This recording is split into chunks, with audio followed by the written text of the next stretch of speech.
Welcome to the Mamaverse, the ultimate self-care journey for every mama. The Mamaverse is a fun community where you can join a team, pick your self-care and wellness activity, complete to earn points, and unlock rewards. My name is Tuhian, and I'm the founder and hosting this IG Live and the IG Live series where I bring on experts in physical, mental, emotional, and spiritual wellness to educate and introduce you guys to all the different topics in self-care and wellness. Today, we have an amazing guest. The topic is healing eczema holistically with Tamae Takahashi, and she is an eczema coach, taking more of a holistic approach to healing eczema and wellness.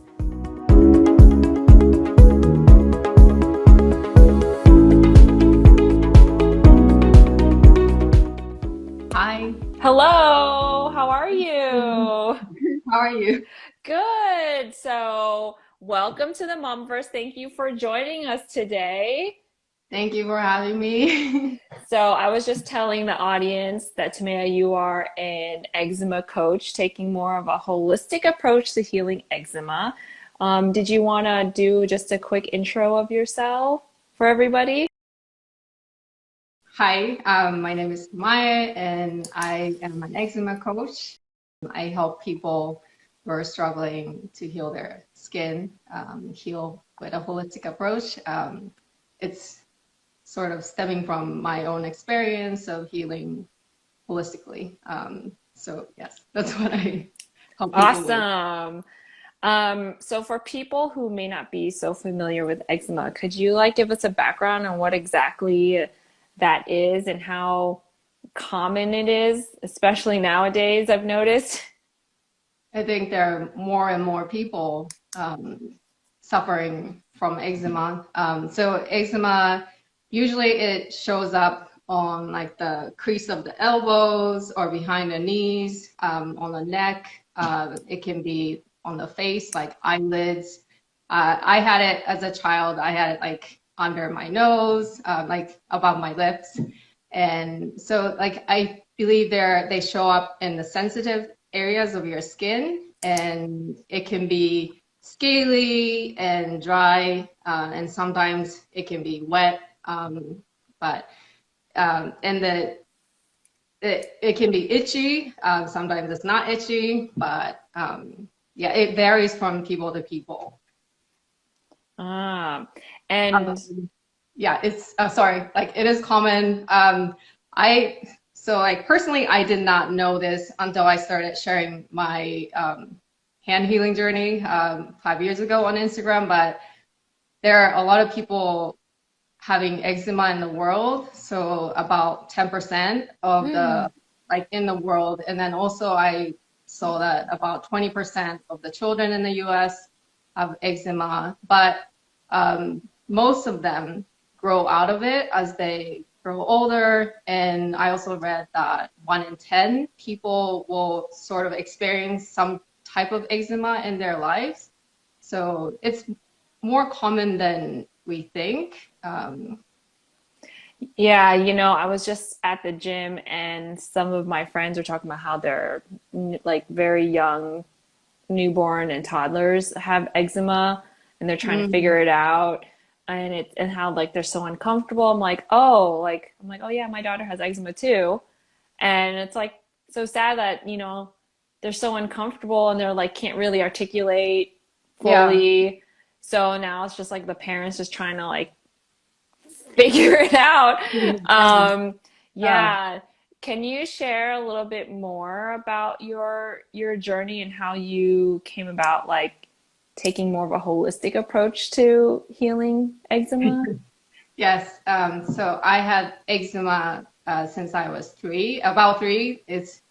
It's a little fuzzy because I'm not really aware, but I can see it in the pictures, from my childhood, and I had it from about 3.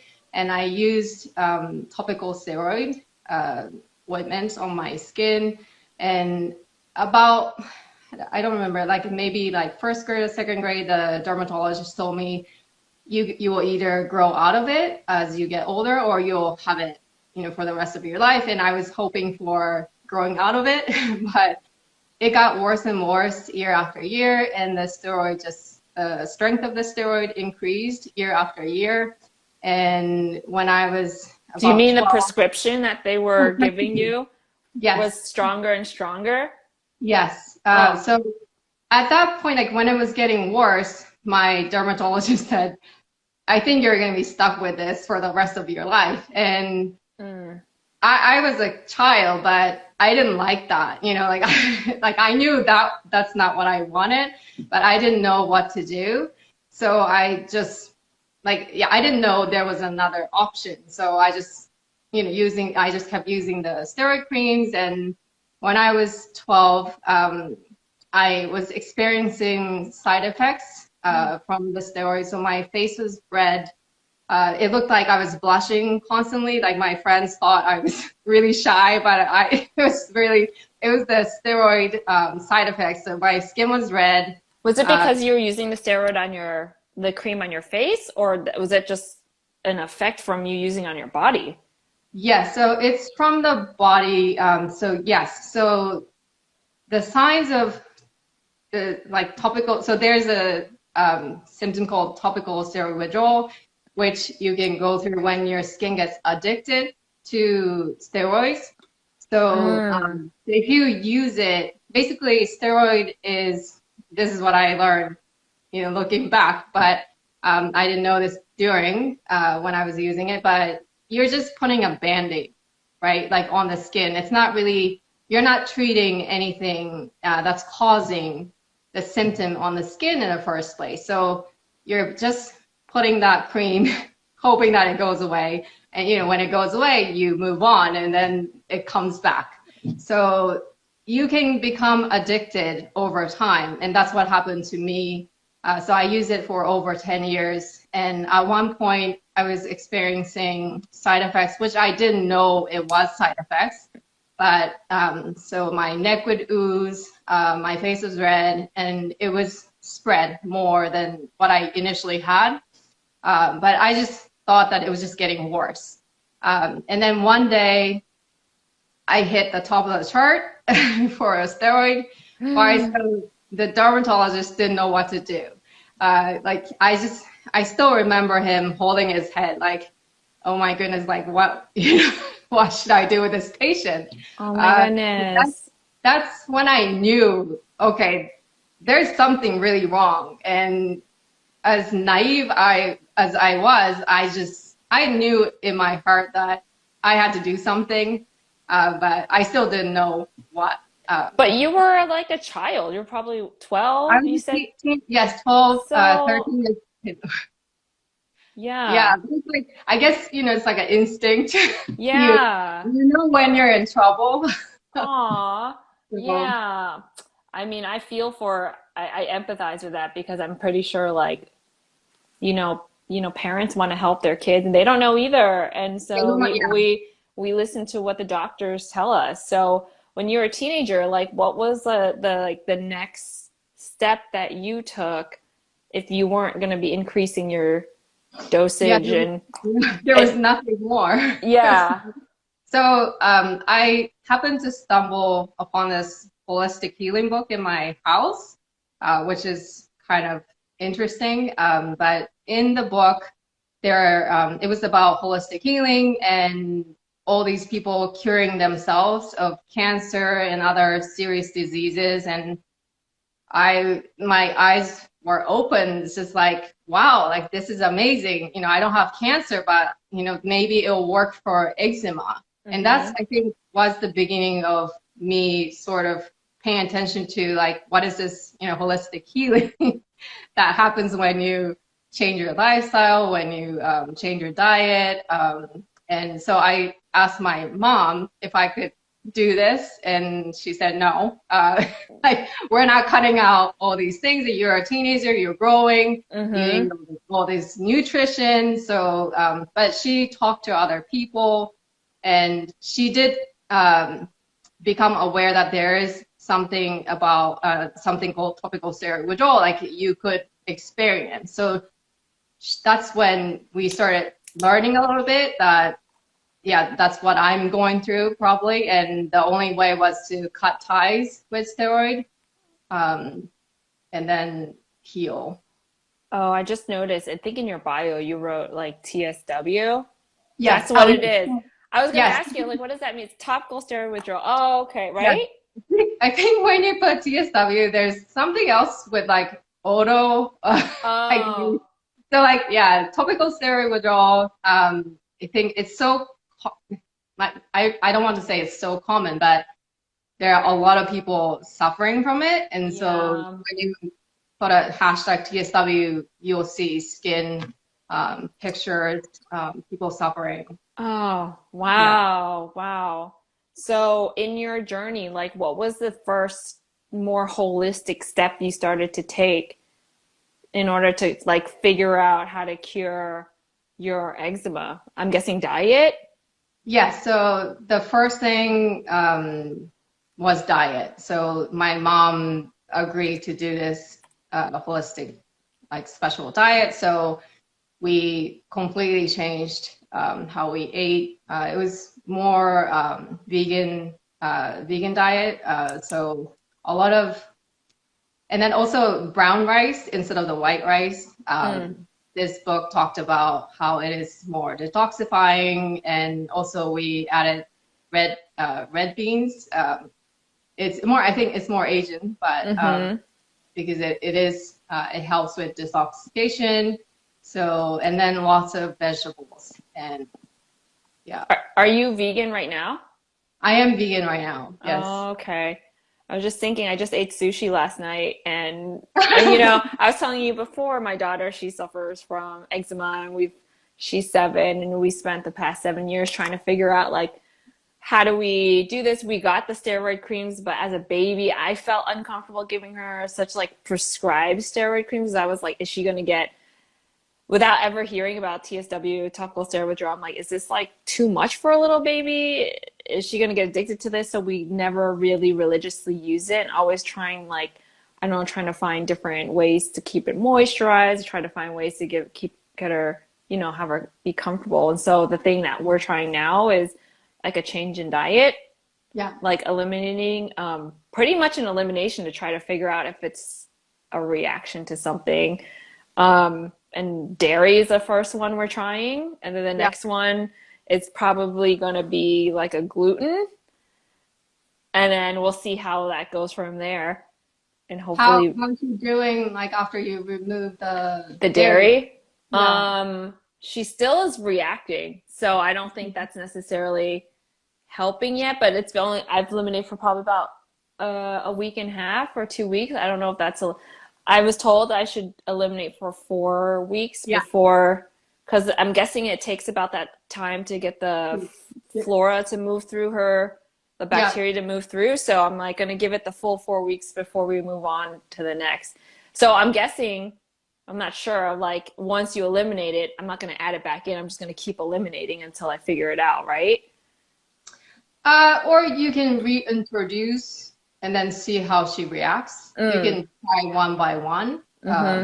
Instead of like, if you eliminate a lot of things. Well, you could do that, but you could also do the 4 weeks and then add the dairy back and then see how she reacts. Then you can tackle one by one. Yeah. And then we're also looking at like maybe it's a vegan lifestyle, but she loves sushi and she loves meat. So I don't know how that would work, and I feel like that's so challenging for a lot of families that I see, not only for people like adults, but like for kids who can't really like articulate what they're going through. Okay, so I'm vegan personally, but that's not what I push or anything onto my clients. The important thing is to consume more of a organic. So if you're going to eat meat, try to choose organic, because other conventional meats can have antibiotics. they're fed differently, so you are indirectly consuming that. So Yeah. like one of the causes with increase of people getting eczema, I think there's a little bit of like a lot of I think at a younger age, like kids get the antibiotics, like prescribed easily for ear infections, and I was surprised when my kids were younger and they get ear infections, and it was like back to back, sorry, I think, are we Yep. good? Yeah, I see you. Yeah. No, like you started disappearing. I was like, what's going on? No, but like antibiotics can change your gut microbiome. Right. So yeah, I would recommend like organic meat, and then if it's like salmon, like wild caught salmon, is better option. So yeah, I personally wouldn't say like you have to go vegan to heal your skin. Like that's not true. Yeah. Well, we're like, because we went to a vegan restaurant where she could eat like things that were kind of like cheese and, eggs and stuff. So then my husband like, maybe vegan is like indirectly, maybe this is the direction she goes in. But I don't know. We're just trying stuff out right now and seeing what works. So then at what point did you decide that you wanted to help other clients and become like an eczema coach? So after I went through my topical steroid withdrawal, that was one thing I wanted to do. Like I was telling my mom, like, okay, I want to do this. Like I want to help people, heal eczema. And if they're suffering, like if they don't know what to do with steroids or whatnot, like I wanted to use my experience to help people, but I did not meet anyone.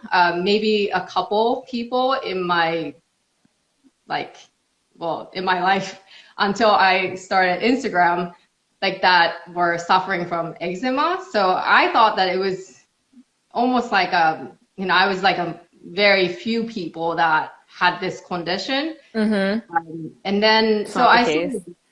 Sorry. I was gonna say it's not the case because I know personally at least like 4 or 5 of my family members have started like following you and watching your content. Because they're like, oh my God, there's an eczema coach. I'm like, yeah, you should follow her. Get some tips. Yeah, it's crazy. So when I started the Instagram account, I was shocked and I felt really bad. I felt guilty because I didn't do anything. I didn't take any action since I went through the TSW as a teenager until I was late in my 30s. So I was like, okay, I could have helped so many people, and I didn't. But yeah. But now you are. Now I am. But yes, that's why this is why I do what I do. Yeah, because we need people like you. So, and that's awesome. And working with your clients, like what have you found to be like the most common causes for eczema? So it can be many things. It's different by people, but sometimes, not sometimes, but often, like it's about reducing the toxic load. So, like we use a lot of personal care products, day to day, and there are a lot of chemicals in them that if we don't know to look. I'm taking notes as you're talking. Wow. Like I didn't know, I never looked at the ingredients of personal care items. Yeah. But like I used to just go with scent. Like I would smell something, it's like, oh, this smells nice. But when I learned that there are so many chemicals that can change how your body functions in the body lotions and things that you apply on your skin. That can be a trigger to someone having skin issues, and also lifestyle, like the diet, of course. If you're eating a lot of inflammatory foods, it's gonna and then if you are more prone to having sensitive skin, it can show up as eczema on your skin. What's an And inflammatory food? Like, can you like give an example?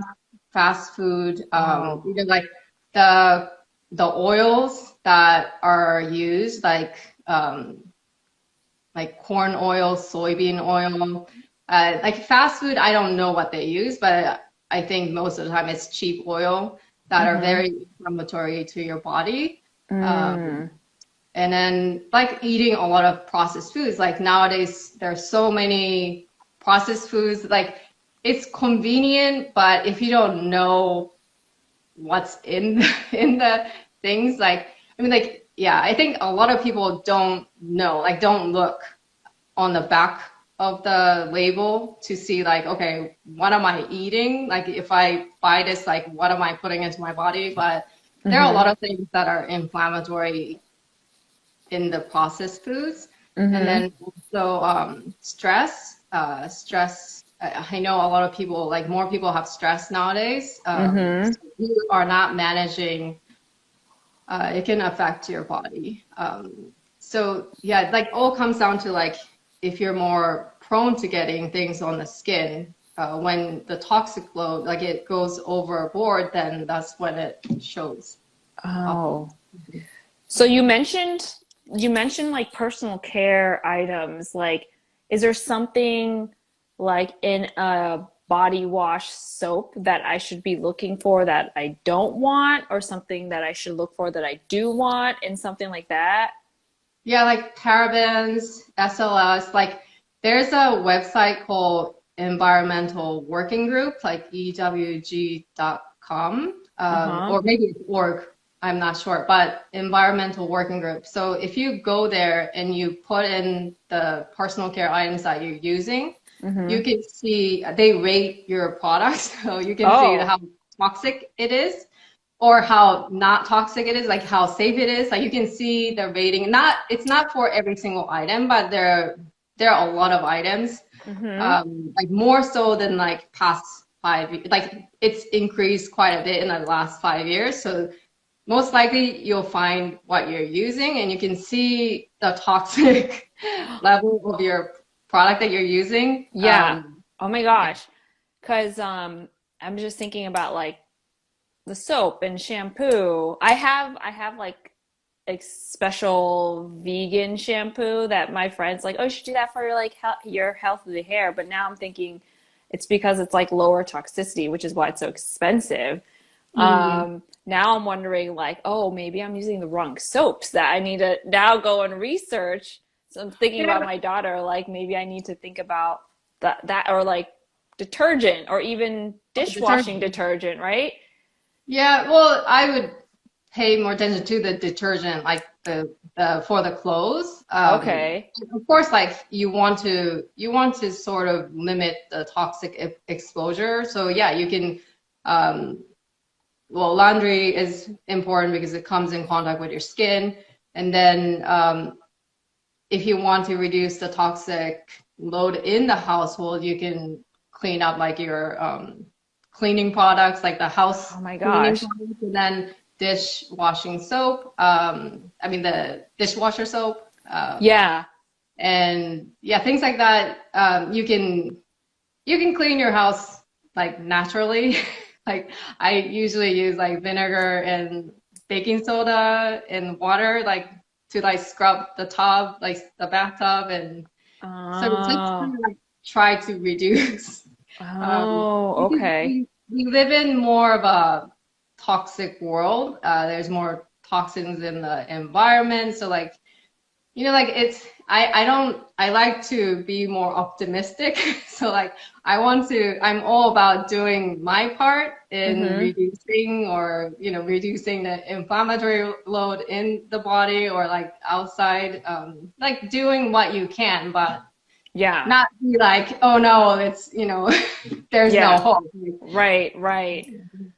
Wow. Okay. Looks like there's a lot of opportunity to try to, well, reduce the toxic load to try to reduce like irritation, really, right? Yeah, irritants, yeah. Um, Things that can irritate her skin or yeah. mhm. And I'm guessing like in the avoiding inflammatory foods, I'm I'm guessing there's like a list of foods to avoid also on a website somewhere of like Yeah. how Yeah. to, but to me, and this is what I'm learning, like as I'm talking to more wellness experts, it's like holistically healing is definitely something, and stress, reducing stress is a big thing, but also as far as diet, like eating more whole foods, like instead Yeah. of avoiding the processed stuff and just eating as natural as you can, pretty much. It sounds like that's like the answer to a lot of stuff. Yeah. Yeah. So, I mean, like, I know there are like so many diets out there, but like a lot of them, the common theme is eat more whole foods and Mm-hmm. less processed. Mm-hmm. You can't really go wrong with eating whole foods. Like, Yeah. yeah, so That's like it can be confusing, like, okay, what diet should I follow? But really, like, if you look at, compare all the diets, they're saying like eat less processed and eat more whole foods. And yeah, I don't think people should stress about like, okay, like what can I, what do I not eat and what should I eat? And unless you're allergic to things, of course, like then cut that out. But right, right. Yeah. Okay. Wow. I'm taking notes as we're talking. I'm like, I'm gonna try all these things. Um, is there, if you could give somebody who's suffering from eczema right now, like one tip to help them get started on this more holistic approach to healing, like what would that be?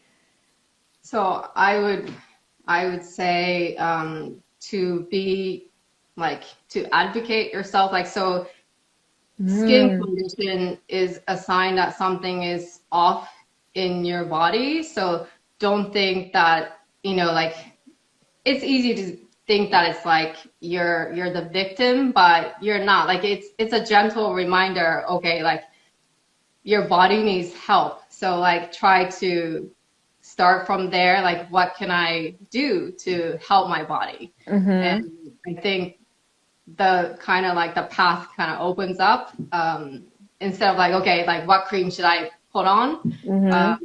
Think about like, okay, like what am I sleeping enough? Like, am I stressed? Mm, Have I been eating kind of poorly? Yeah, there are things that probably you can pinpoint, and then like maybe fix that and then see how your skin yeah. does. Um, Yeah. just don't go, running to the dermatologist and like try to just get rid of it, because then you can end up in this vicious cycle of applying, heal superficially, and then it comes back, you get more steroid, and then you heal, and like it can end up in like topical steroid addiction. So Yeah. Wow, I've learned so much during this chat with you. I always learn so much chatting with you.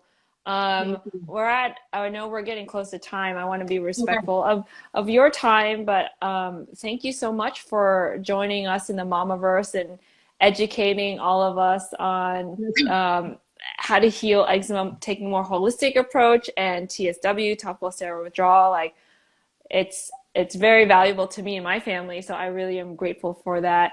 Um, Everybody who is watching now and on the replay, I encourage you to follow Tamaya and all of her great information that she shares on her Instagram about eczema and how you can cure it. You Yeah. can. So just Yes, take some effort. yes, yes. Um, There's hope, there and is thank you. hope. Yes. Yes. Is there do you have anything else that you want to share as like an offer or anything like that? Oh, sorry.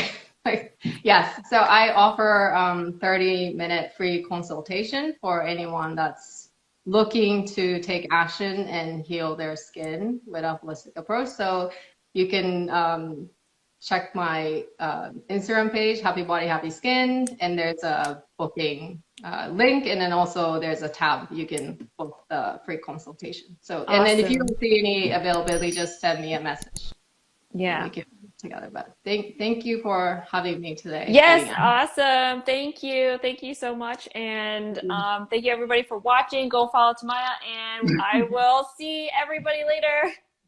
Bye. Thank Bye. you.